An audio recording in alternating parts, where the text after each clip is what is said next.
Good evening, everyone. Welcome to this regularly scheduled Township Board of Supervisors meeting.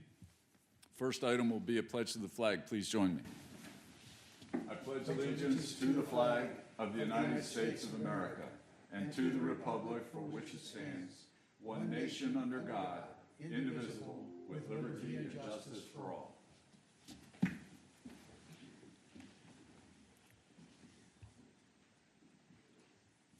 We had an executive session prior to this meeting at 6 p.m. for purposes of legal matter discussions. And at this point now, I would like to open up the floor to communication from citizens. If there's anyone who would like to address the board, I ask you to raise your hand. When you come forward, please state your name and address for the record. If there is anyone on Zoom who would like to address the board, click the raise hand button and you will be recognized. Is there anyone who would like to come forward? Yes, please.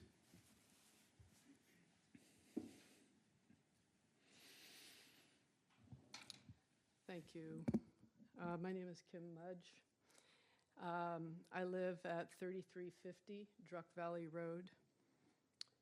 And I've been told by many that I speak well off on the fly, but I chose to write down some thoughts to keep myself on point and perhaps curtail some of my passion. Last Thursday, I stood here to appeal an ordinance 289-42, which addresses obstruction of vision within the 75-foot site triangle at the intersection of Druck Valley Road and Mount Zion Road. I lost my appeal because it was upheld by the letter of the law.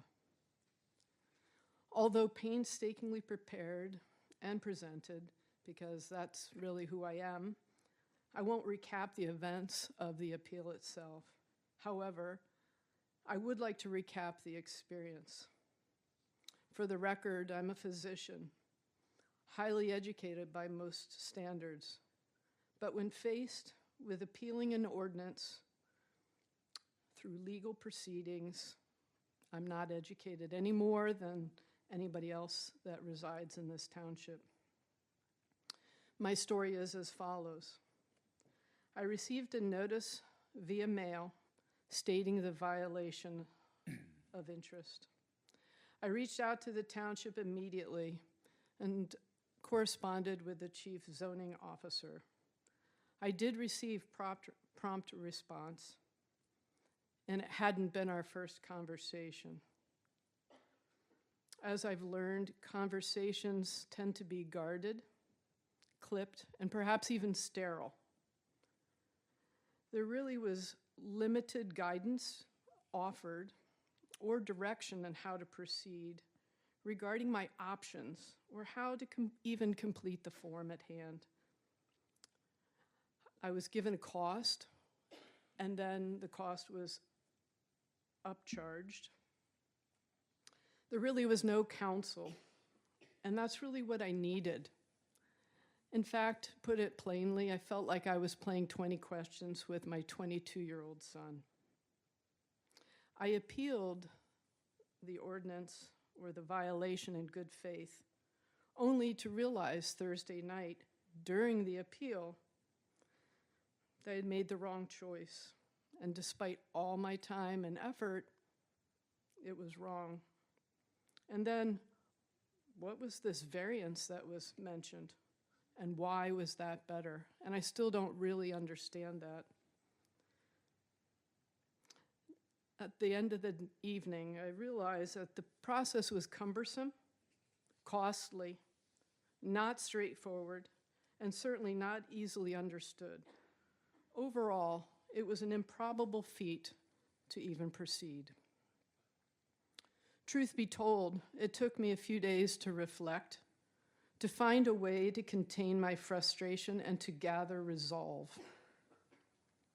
And whether you look at the definition of a commonwealth or glance at our Constitution, we the people, or tap into the verse of Lincoln's Gettysburg Address, government of the people, by the people, for the people, There is a general emphasis on government created or amended by citizens, operated by citizens, and serving our citizens. And I question whether these principles were followed by our township government. The bottom line, I feel targeted, and this feels personal. Because 30 years ago, I've lived in Springettsbury Township for 30 years.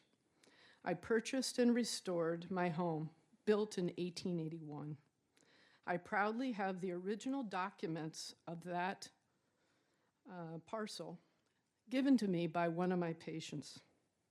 I transformed the property into a hobby farm. It has an orchard, a nod to that section of our township. It had honeybees. I built gardens, a greenhouse, and even had a couple chickens, all within township guidelines. I preserved native trees and added many more.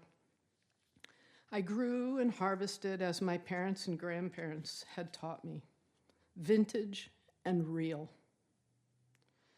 Some years later, I purchased the wooded acreage beside my property. The intention was to protect my property, but also to prevent construction. And surprisingly, I was blessed with a grove of pawpaw trees. Then 15 years ago, I purchased the farm property on the corner of Mount Zion and Druck Valley Road. This too was intentioned to block destruction of a historic building and prevent the construction of 6 homes right on the intersection.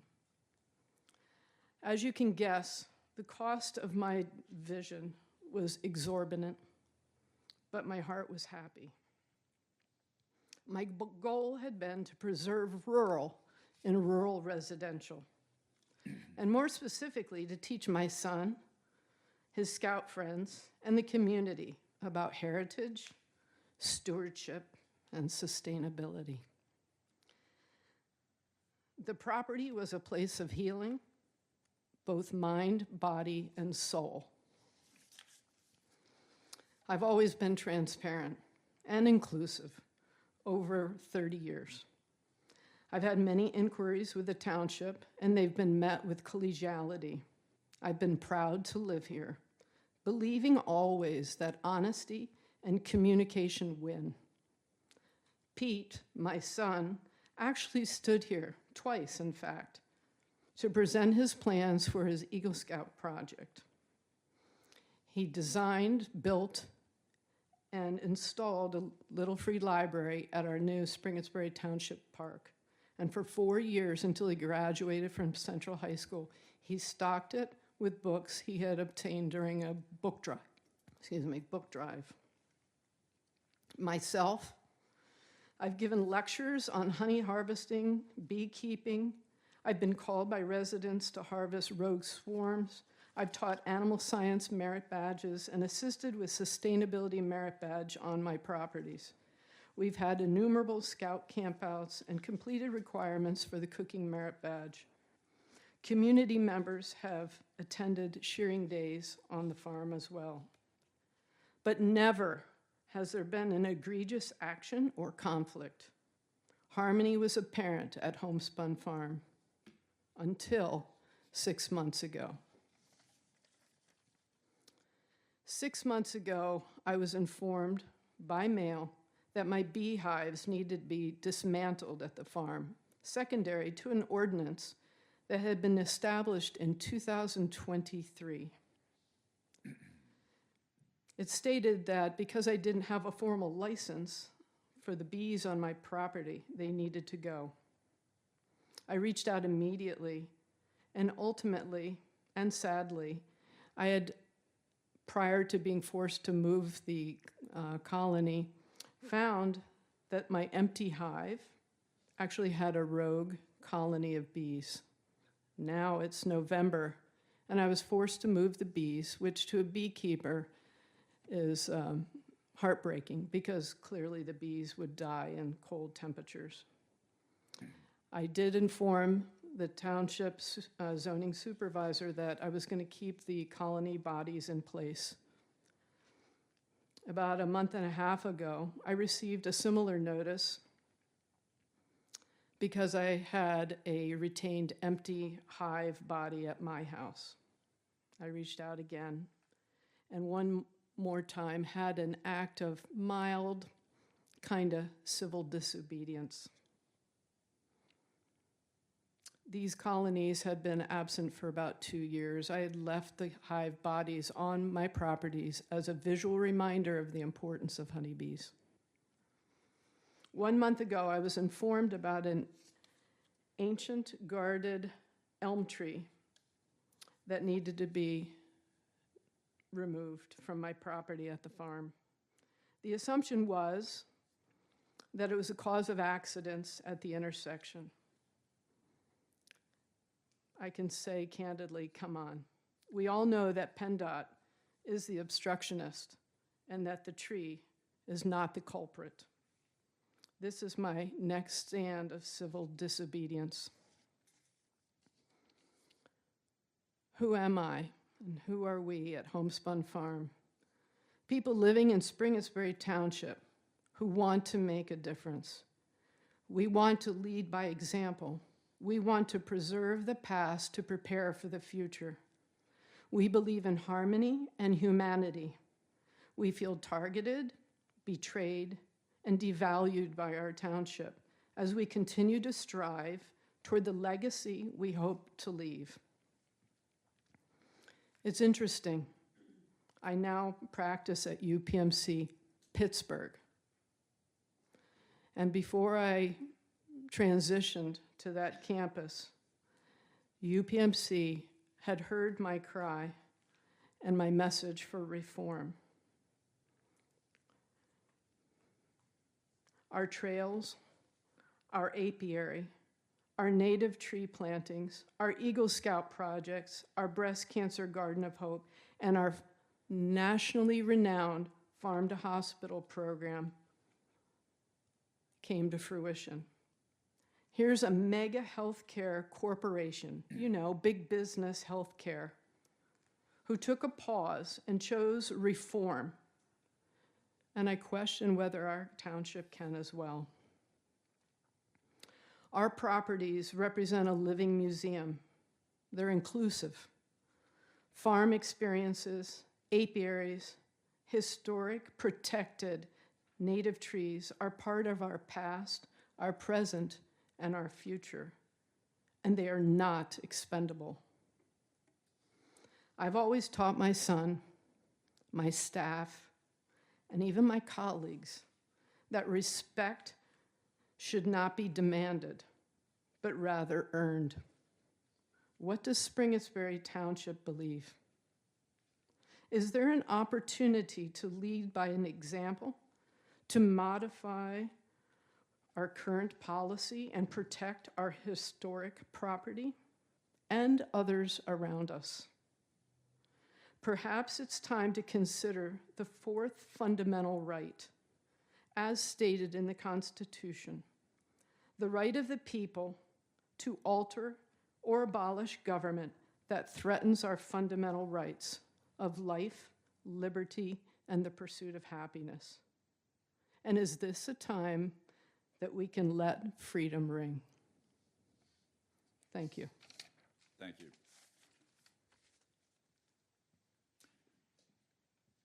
Is there anyone else who would like to address the board this evening? All right, then we will move on. Engineering reports. Diana? Good evening, gentlemen. I have no updates or changes to the report that was submitted. If you have any questions, I'll be happy to answer. Any questions? I think we're good. Thank you. Okay, thank you. John? I also don't have any updates other than there's a bond reduction this evening for Caliber Collision, which has completed all of their work.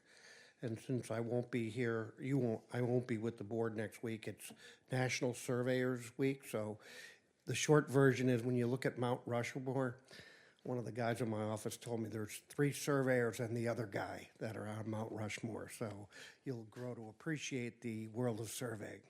Thank you. Any questions? Questions? Thanks, Thank you. John. Next, we have our consent agenda.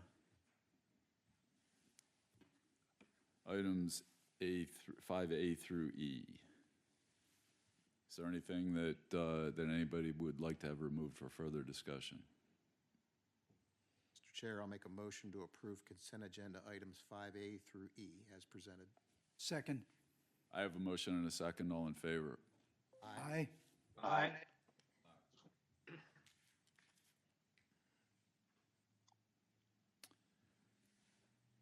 Next, bids, proposals, contracts, and agreements. We have authorization to execute scope of work for Buchard Horn Incorporated for park upgrades construction phase services in an amount not to exceed $395,500. Mr. Chairman, this is, as it states, for Buchard Horn to provide the township construction management inspection services for the upcoming project in the park. This is included in the budget and is under budget. Chair, I'll move to authorize executing the scope of services with Buchard Horn for park upgrade construction phase services in an amount not to exceed $395,500. Second. I have a motion and a second. All in favor? Aye. Aye. Next, we have subdivisions and land development. SD 2021-0007, Blueprints for Addiction Recovery Incorporated, 3901 to 3905 Stewart Drive. Request for closeout of letter of credit in the amount of $41,569. Mr. Chairman, why this is on this section of the agenda is the subdivision was approved by the board. The owner didn't take any action on that subdivision and had a letter of credit, and now is looking to sell the property, and the bank wants the letter of credit back. So the solicitor did recommend that the board, in making this motion, state that if the future owner acts on the plan, they will have to get a letter of credit or a bond. And I believe that suggested motion is attached. It is.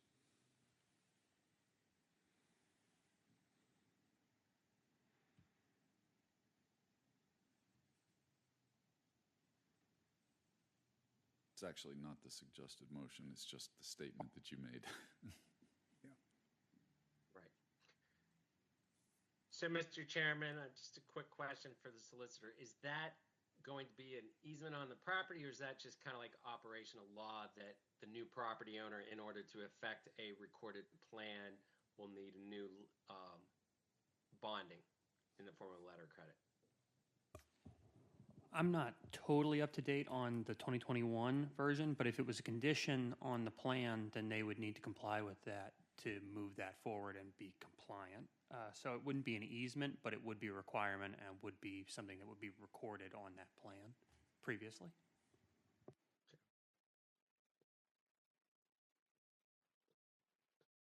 Do we have an idea of whether or not that's on the plan, and if the new owner would then be required to provide the same bond? I guess it would somewhat depend on what they're going to do with the property. Obviously, the previous or the current owner was looking to have something happening on there that was, in essence, a group home type of facility. Now, if they're looking to do something totally different from what was proposed, I guess the cost estimate or cost of opinion would need to be changed in some manner, so they would be doing the improvement subject to what they plan to do with the property.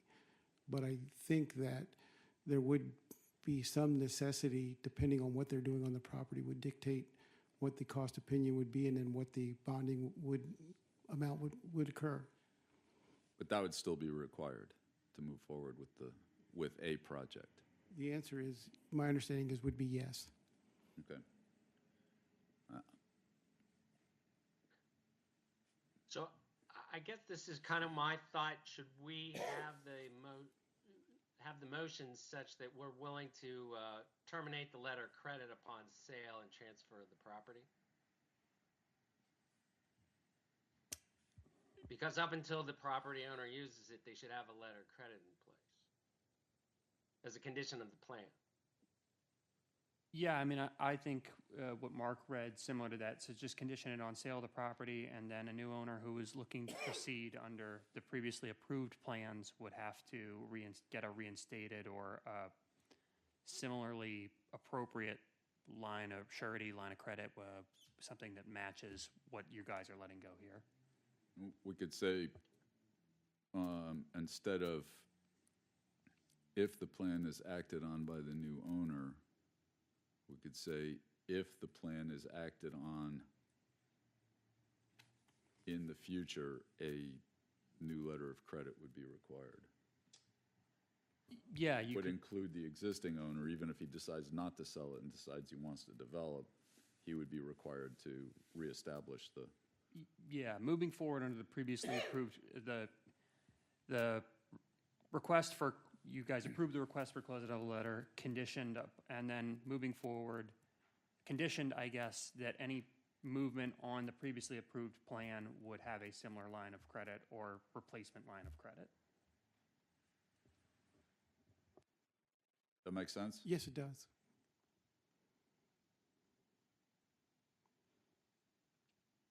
And I will stipulate that in the letter that I generate after your actions on these bonds. In the past, I generate a letter that indicates exactly what transpired and then also what your motion indicated.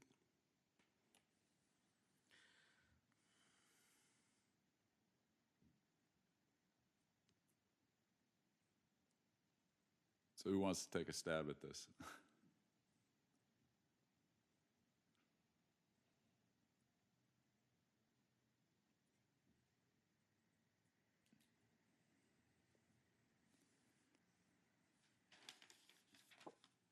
How about I propose one?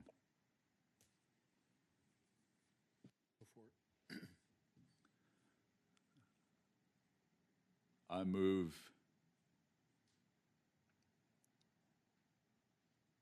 that, let me see the other wording here.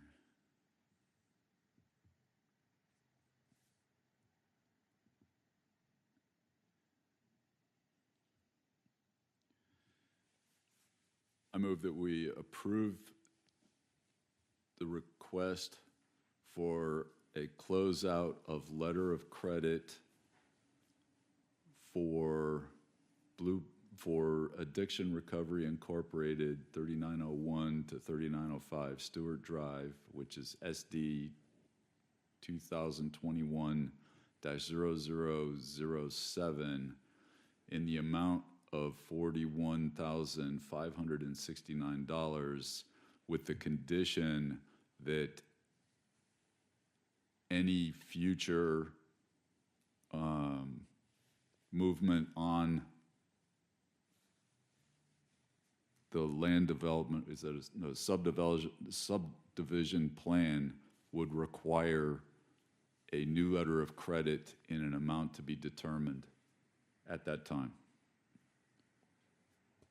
Yeah, I So think. moved. That sound okay? Yeah. You can clean that up for me, right? Yeah. I can make that motion, Mark. I just wanted to hear the couple pieces come together.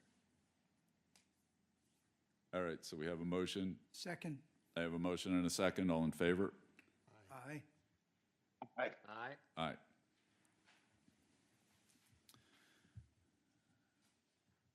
All right, do we have any communication from supervisors this evening?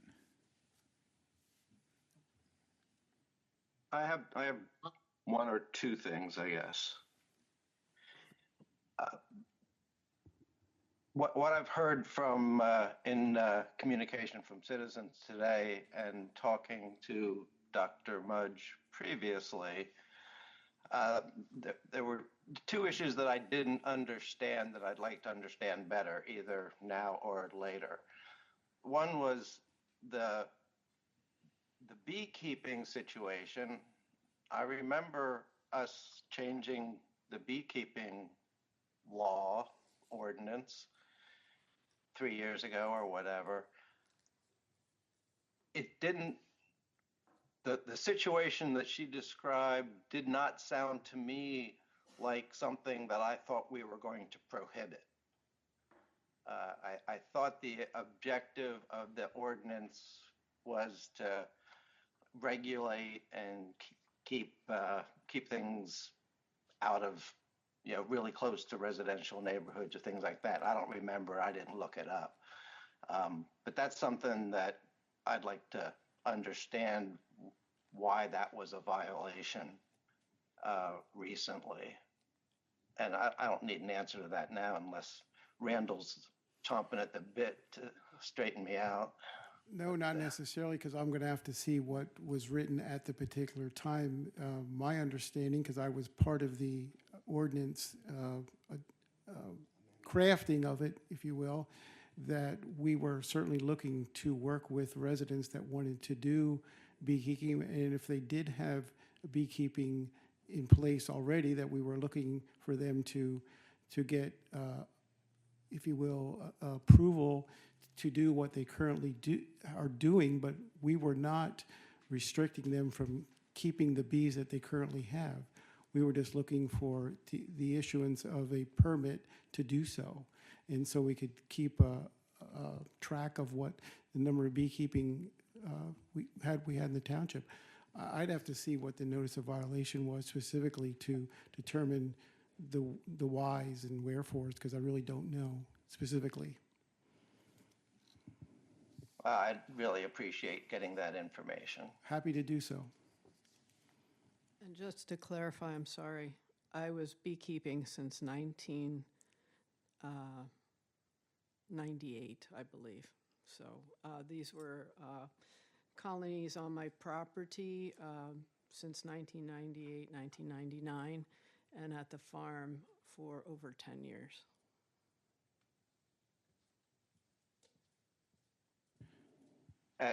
And the second issue, just so that I can put this in language that I'm pretty sure the board understands.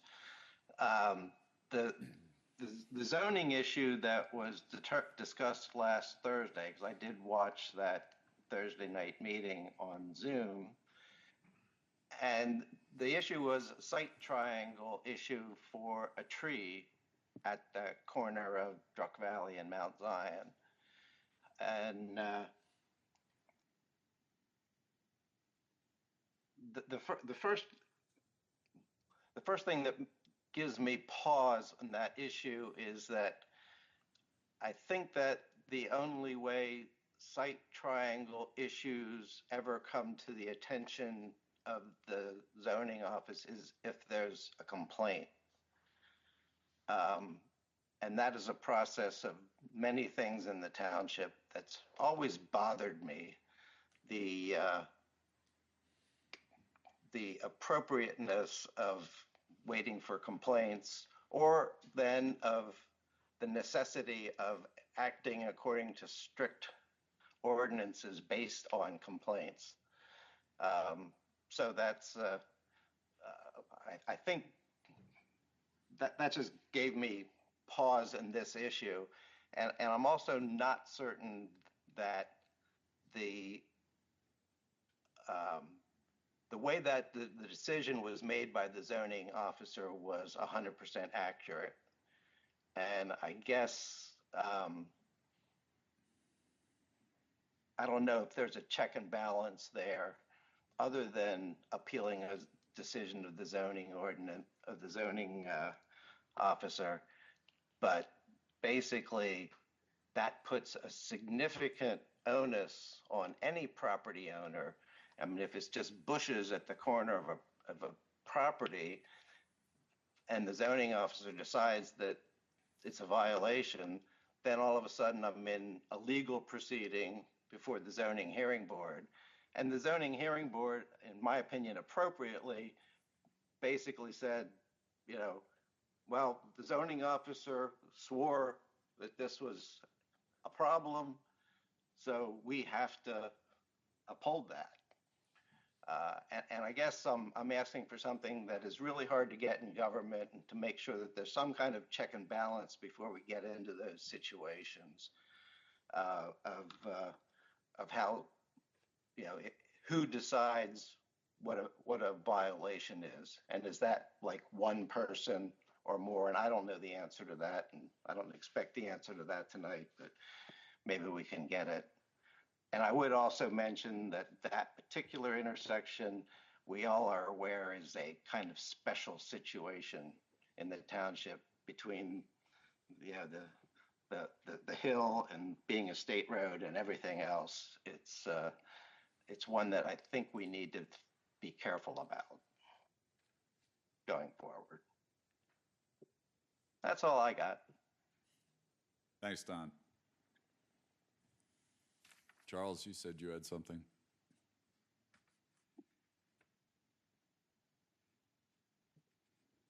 I could only find my Zoom. Hold on.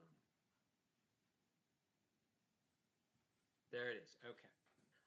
First, I wanted to thank the township for their expressions of sympathy from staff and members of the Board of Supervisors on the loss of my father. February was a rough month. I thank you for your patience, but most importantly, all your sympathies. Thank you. Very welcome, and sorry for your loss.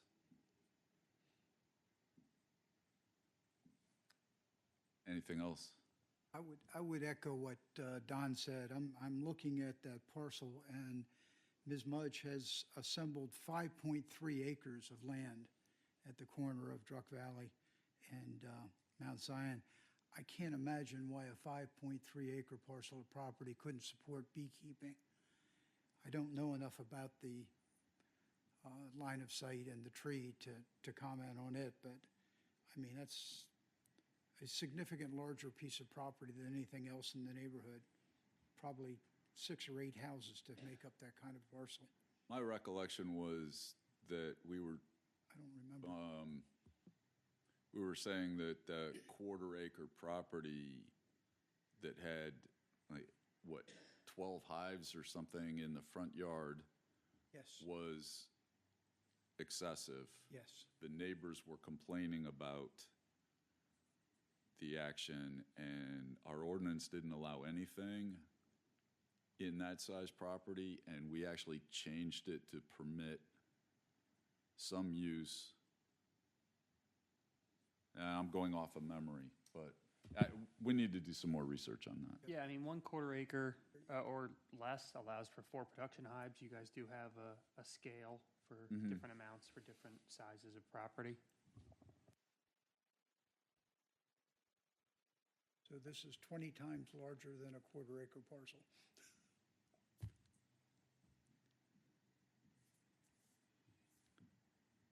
Staff will look into this, right?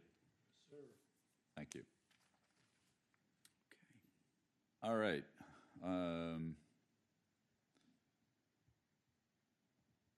So I guess manager's report is next. Mark? I don't have anything to add. Glad to answer any questions.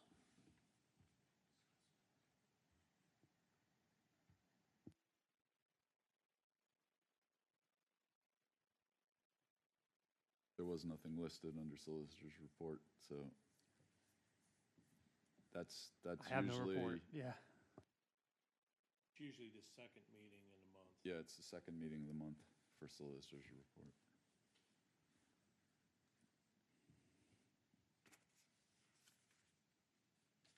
Would you say you're optimistic about Michael Murphy being reassigned to our case for the $3.5 million grant? I wished I could say it'll go quicker, but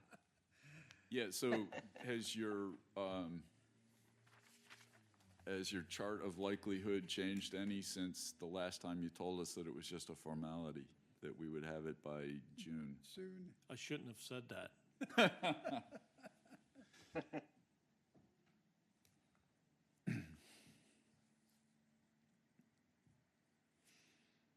We will get the grant money. It's just When? when. Okay. Anything anybody wants to call out on here?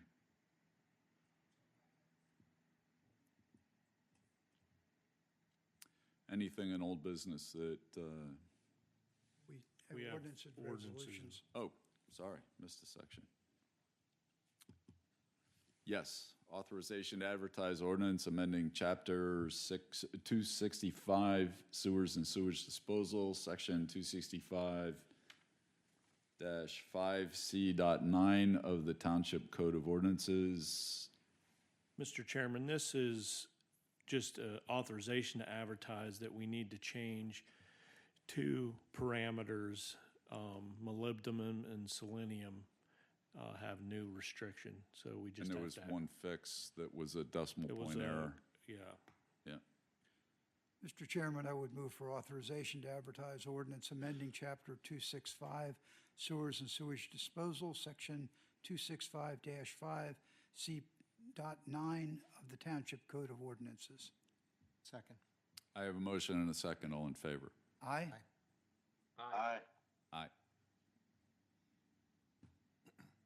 Next, we have resolution number 2026-37, appointing police pension, death and disability fund advisor and investment consulting services.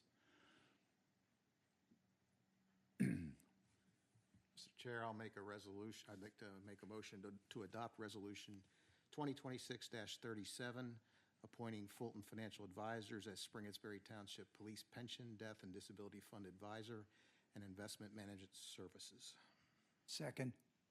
I have a motion and a second. Any discussion on this? All in favor? Aye? Aye. Aye. Anything in old business that anyone would like to discuss this evening? Takes us to the end of our agenda. Meeting is adjourned. Thank you, everyone.